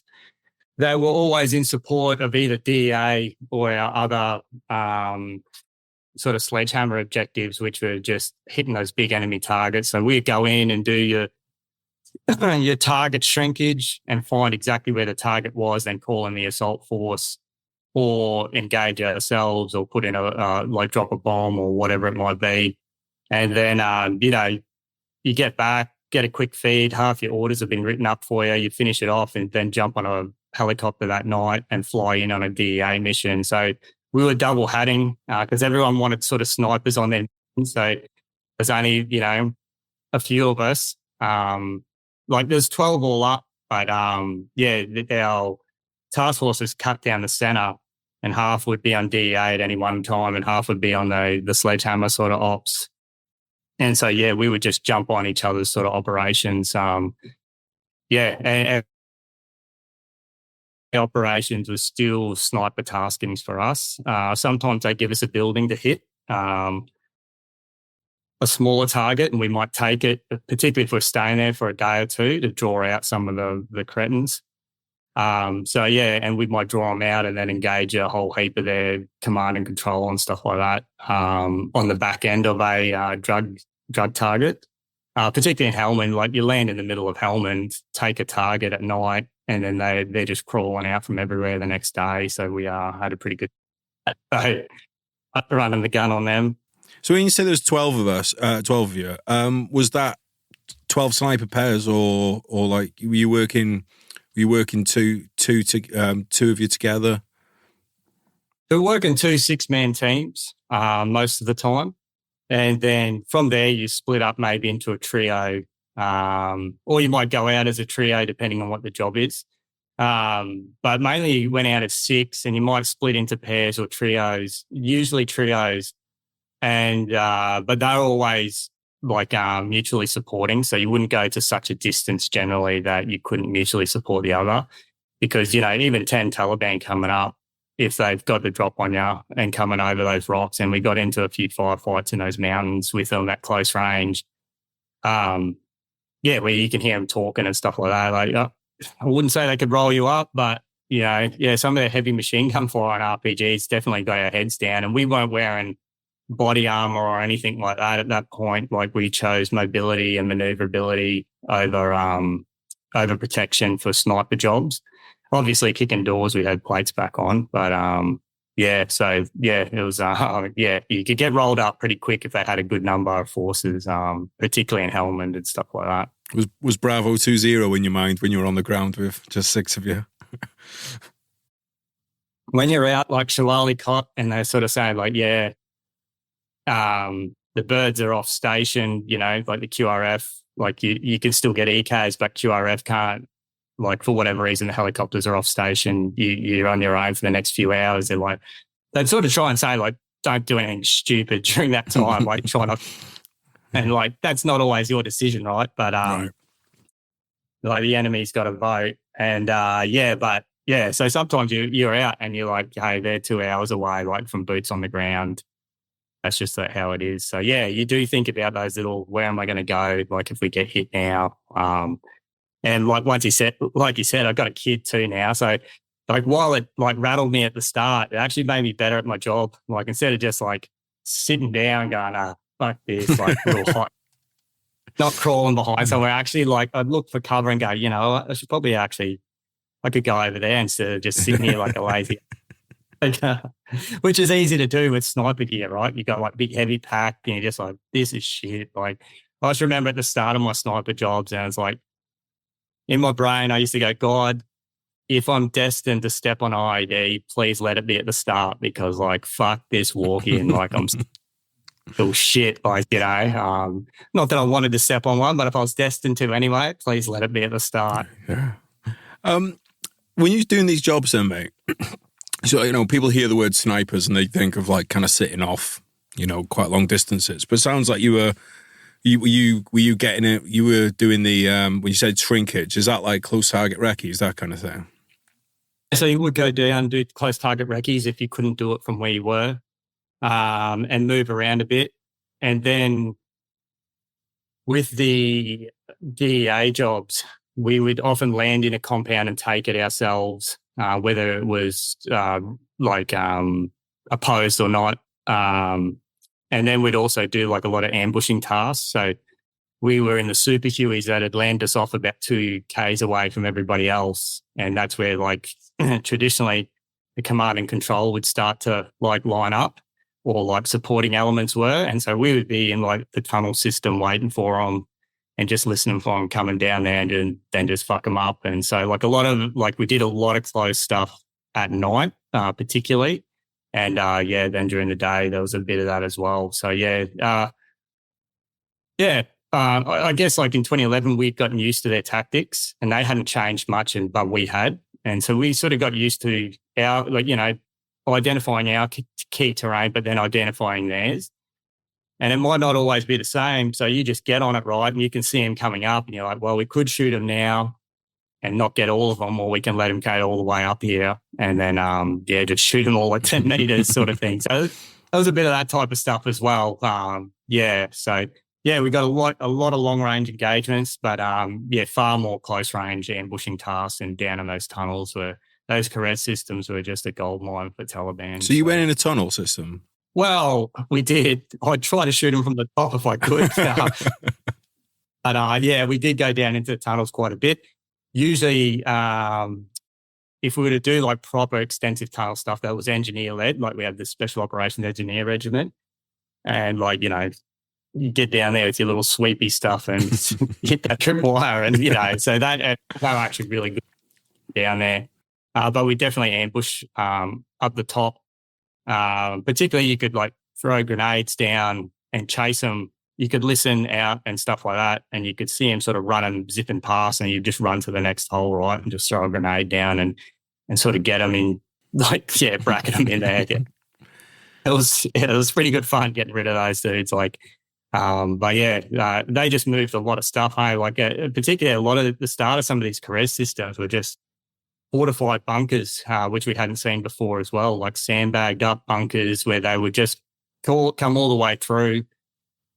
And RPGs could hit likely landing zones for the helicopters, and they're sort of just waiting for us to leave. Even one caress we got in, and they had lighting all the way through it, and vehicle tracks where they were bringing vehicles down with ammo and guns, and they would set up and then drive all the way back to fucking God knows where, which is pretty crazy seeing that type of stuff. So sounds like a bit of a Vietnam tour, mate, with your tunnels and your Hueys. Yeah. It was. This Super Hueys are great. Like, they were just motoring along. They hammered along those things. They were great. I'm pretty jealous of that, to be honest. I'm just imagining you got fortunate sun blasting. And just yeah, you definitely felt like it, because like you're standing on the skids like at 30 seconds, sort of holding onto your strop. And then as it touches down, you're just pulling your strop and roll it, and it rolls off, right? And then you're away. And they got a minigun one side, a 50 cal the other side, and rockets. And they're on a different ROE, but they're like, oh, if you want us to shoot on something, all you got to do is laser it with your M4 for 2 rounds, and then we'll engage it for you, and then they could come under our ROE. We got hit up, like getting shot at heaps of times. It's just, bang, and there's like rockets going, and the miniguns are turning and burning, and 50 cals are going, this is, well, not at the time. After we're doing that, it was fucking sweet. At the time, you're like, holy shit, we're going to die. But like, it was pretty good. Yeah, it was fun landing in those things. And then, they go, we're going to put you into a tunnel 2 Ks away, and you call them up, and they just come land at your back door, and you just walk out, and it's there, and they fly off and do it. And, it was pretty good. Was that the Marine Air Wing, was it? Yeah, that was the more. They were killers. Like, they were just, so the snipers are generally in the Super Hueys, and the other guys are in those fucking big things, whatever they are, those CH-53s or whatever. Did you use the Ospreys, the one to go like, the ones with those? Yeah. Rubbish. One of those nearly landed on me. Like, it was fun. Nearly landed on our team. It was crazy. Just came in and just browned out, and then decided to lurch forward. And didn't really rate the Ospreys. They didn't have a good track record, and they didn't feel like they would have a good track record when you're flying in them. So, what an Osprey fly. Yeah. Anything else you can think of from that tour, mate, that you want to bring up? I think that was the first time our company wouldn't have a KIA in Afghanistan. So that was pretty good. And we just got to smash a whole heap of Taliban, particularly as snipers. Like, we just cleaned up like a lot of guys, just taking insurgents off the map, and it was great. Like, we do a lot of shaping operations where you go into sort of valleys and give them a nudge, let them know that you're around, and then you sort of ISR would track to where they go, and then you'd give them another nudge maybe a few weeks later and see where they go again. Then once you got them in their whole group or found their commanders, we'd like go in and strike and put in a proper direct action on them. And that's how, like we'd definitely clean up on that. It was pretty good fun. Like it was just seeing how it all sort of shaped out and planned out, and then putting snipers in, engaging them, like dropping bombs, seeing the assault teams come in, just like sweeping through. Yeah, it was just all that. There's just so many of them. Like, I think on that thing, I probably did about 60 jobs just on that tour itself, like in and out, just constant. And they're nearly always kinetic. So yeah, it was just a heap of that type of stuff. It was fun. Would you say that was your most, like, quote unquote, enjoyable one? Oh, 100%. 100%. Like it was just, it's like in the time that we've got, it's hard to sort of go into each mission, but like the time that we had, like, we were just, it was one of those times where everything was finely tuned. You've got the skills, capability, and you also know their tactics now. And so like you're playing about like this game of chess, right? And they're falling into the traps nearly, the majority of the time. So I think that worked out really well. And even like to the point where, my post-op psych, we had to leave the country, had to do a psych interview. The chick goes, you seem to be in a really good mood this time compared to your other tours and stuff like that. And she goes, what do you think's changed? Was it the command? They're better now, this and that. I'm like, oh, no, it's still the same. And then she's like, well, what is it? And I know what it is. I'm sort of thinking, I'm like, look, it's going to sound a bit crazy now. I say it out loud, but it's just that I got to like smash and kill like a whole heap of agents. And we didn't lose anyone. I just feel really good about that. And she's just like, oh, scribble, scribble, scribble, like in the notebook. And I'm like, it looked at pretty closely, but it was that. It was just, we didn't lose anyone and we were just hammering them. Like, we had a DEA agent shot through the head. He survived though. So, it was a close one, but we said some guys tried getting killed, but they all pulled. It sounds like you out the insurgents, with your tactics of, all the little feints going in small groups, all of that. And, obviously they've got a reputation out in Afghanistan of being light on their feet and, and all that kind of thing. And it sounds like you just really kind of just took that kind of warfare, but did it a lot more professionally and obviously like with the support of helicopters, etc. And, it sounds like a lot of fun, man. I'm not going to lie. It sounds awesome. It was, and that's definitely what we did. Like we lowered our team numbers, with boots on the ground, mainly because we had to take a whole heap of Afghans. But, first shot brings out the Afghans, just look around for a place in the creek line to set up for lunch and they sit down and that was pretty much, we'd go off and do our job and come back and find them later ransacking a house or God knows whatever they're doing. Was pretty typical, but it was light on our feet.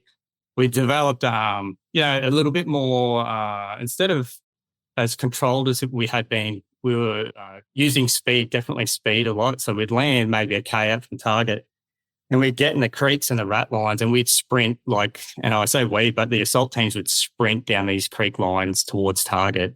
And most of the time they got the Taliban still doing planning or still pulling their guns out of like caches because they just didn't expect. They thought, these guys will patrol in, they'll do this slow, this and that, and they'll finally turn up here later on. But we get into places and the creek line was best because of water. Usually there's not a lot of IEDs in the water, so sprinting or swimming in was a good strategy. We definitely swam out on a few jobs, just through the fucking dirty ass water tunnels and stuff like that. But you can almost guarantee that there's no IEDs there if you don't have, especially if you don't have engineer support to sweep you the whole way out, sort of thing. Get in the waters and sprint, sort of thing, get to your target. So more aggressive, probably posture as well. But traveling light and just fighting like they did. And what was the next tour for you in terms of roll down? A similar kind of gig, or did things change by, was it 2013 now? Yeah, similar gig. DEA had ramped up again. So we're doing a lot of DEA jobs. Partner force had gone up.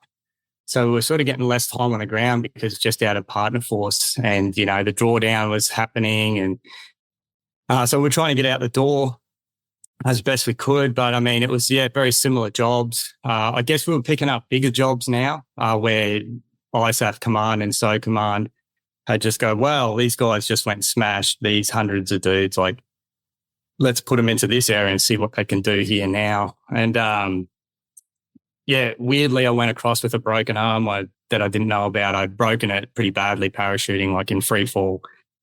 And I'd been causing me heaps of grief, and it'll come into the back end. So I was doing this trip, and we just picked up big targets. And like one we did, it's called Margar, right next to Sangin, on the border of Sangin. And we went down. They just had, it was like 70 to 100, 50 to 100 probably cars of the guns and drug market for the Taliban. And we snuck dudes in through the night with quad bikes that were hiding out in the desert. And we flew in, pretty hard. And so and it had 3 drug targets on there. So like now you're looking at a really sizable target for about 30 guys to pull off in about 6 hours. And then just trying to herd all those cats, those fucking Afghans running everywhere, trying to get them in some type of formation was so it always slowed things down. But, and that job was an absolute standout. Like, so it was probably about as fun as it got in terms of like sort of SF, and it was almost video game like, so like we swooped in on these drug targets, all the cars squirted like they were going to, but all the guys come crawling out of the creek lines with their quad bikes and that, and we're intercepting all the cars. You had Cobras like gun running in front of the cars, getting them to stop. We're assaulting or achieving the break-in on the village. Like I engaged dudes straight up. Then like these Hueys were corralling like insurgents, like vehicles, and they'd be like 2-3 Ks away. And they go, we got 4 cars here. Who's available? And the Cobra would be circling them. And 2 dudes would just go, I'm available. And they give them a grid. And these super Hueys would just land at the back door of our compound. 2 guys would run out, fly out there, just tie all these dudes up, blow their cars, like charges on all their cars and drugs and guns, and just blow it all. Jump in a thing, that Huey would bang out and take those prisoners back, drop the 2 guys off at the back at our, whatever compound we're at. We'd have to give them a new grid. And just land straight in under fire. So it was just a wild sort of amazing time. And I spoke about it in another podcast. It's the first, we'd seen them use human shields before, but it was probably the most in-your-face human shield one we'd seen, where they pushed a 10-year-old, 9-year-old girl up onto a roof of our target compound, and she was pointing out all our positions, which alleyways we were coming down. And we're like, fuck, she needs to get off that roof. Like, we need her off that roof, because they were arming IEDs in the alleyways we were coming, and they were planning there. And so, I grabbed the sniper rifle, and at that stage, at every stage, you weren't allowed to fire warning shots. It's illegal to fire warning shots, right? So, but being a sniper rifle, precision fires, I just placed a deliberately aimed round, for the legal reasons, deliberately aimed round into a wall a little bit from her, but enough to get like a bit of a reaction, like a big sound effect. And she tried to jump down, and then we just saw this dude just come up and just reef her back up, just shove her back onto the roof. And now she's got tears streaming down her face. And we're only 150 meters from the building, and we're still shooting guys on the outside. Like, there's like littered with Taliban bodies on the outside. And usually we were pretty methodical, and, we didn't get very emotional about like shooting dudes. It was, does he fit an ROE? Does he not fit an ROE? Watch him till he does fit an ROE. And once he'd fit the ROE, it was like targets up, targets down. It was like a little mantra go through your brain, right? Seeing him shove that girl back up, I'm like, fuck, right, everyone get ready, because like when he pops his head up again, and I put another round a little bit closer, and she's just like fucking tried getting off, and I planned on just blowing his head off. Unfortunately for me, fortunately for her, she jumped down and, ignored whatever. But at that point, you could see the emotion in dudes. Like, it never really crept in. We were all really just trying to keep it black and white so that you you didn't make a mistake. I think when the emotions get in, like that's when you're going to make a mistake. But like that's when we're looking around at each other like, fuck, when we get in there, those fucking cunts, like they are going to be in trouble. Like there's some trouble going down. Anyway, finally breached, got in there. Of course, the women and children are still there. The girls there. The dudes have actually fled out the back. And, you got all these mad, tough early operators handing this girl lollies and slapping like the boys away and giving them pens and stuff like that. And, anyway, we blew that target and moved on to the next where I think we caught up with these dudes and gave them hell on that target. And, but yeah, then so we've still got, like, you look out in the desert and there's just plumes of smoke from all these cars. There's probably about 30 on fire. Dudes are still getting picked up randomly. But we've been bogged down by like all the fighting and then losing guys to random jobs out in the desert. They go, you've got X amount of time to get to hit the last drug target and extract. And our ISR, who gives us all our situational awareness, had gone down. So we really couldn't see where the enemy was like forming up. We knew there was a lot of fire still getting around. Yeah, so we made the decision to take the dead Taliban's cars across. Instead of going 5Ks back through this sort of green area, we decided to cut like a 2K lap straight across the desert. And so we got in all these white cars and started driving across. One of the locals said he'd take us across because of the IEDs, which is nice of him. Brave. He only got a bit away before he wanted to get out of there and left. As we crested this thing, we're only about probably 100 meters out from the target building. There's 20 Taliban insurgents out the front, all with their guns leaning up the wall or holding onto them, and they're doing their little mud model out front, still doing their planning because they think we're still 5Ks away, right? And we're driving up and we're about to start shooting, and they look up and then look back down, keep going back on their planning, and they're like, oh, it's us. And so we're in these cars, and then I watched the first car just absolutely floor it, and he's driven up to about, would have been 25 meters, and they just big handbrake turn, open the doors, and there's like 2 or 3 dudes just out, just giving these guys hell at 20 meters. Oh, wow. The rest of us are all just up in white fleet cars, just jumping out, just fucking smashing these dudes. And caught them all red-handed, like on this target building, and they're trying to grab their guns. Some aren't grabbing their guns, and they're just like, it was absolute mayhem. And then we just cruised back, started running towards the chopper, engaged another few dudes with the sniper rifle that came to sort of that come across the border from Sangin, and just jumped on the birds. And as we're jumping on the birds, you're watching all these dudes riding Taliban motorbikes up onto the CH-53s, and went back to base and had a few beers and did burnout on dudes. dudes. So that was a good, actually. I think about it. Oh, that's cracky. On the subject of motorbikes, then let's have it's the motorbike key story. Let's have it. The motorbike key story? Yeah, let's have it. We just engaged some guys in tunnels. We're doing a tunnel ambush again. And how this guy didn't hear it, I don't know. But like 15 minutes later, I'd seen these lights come on.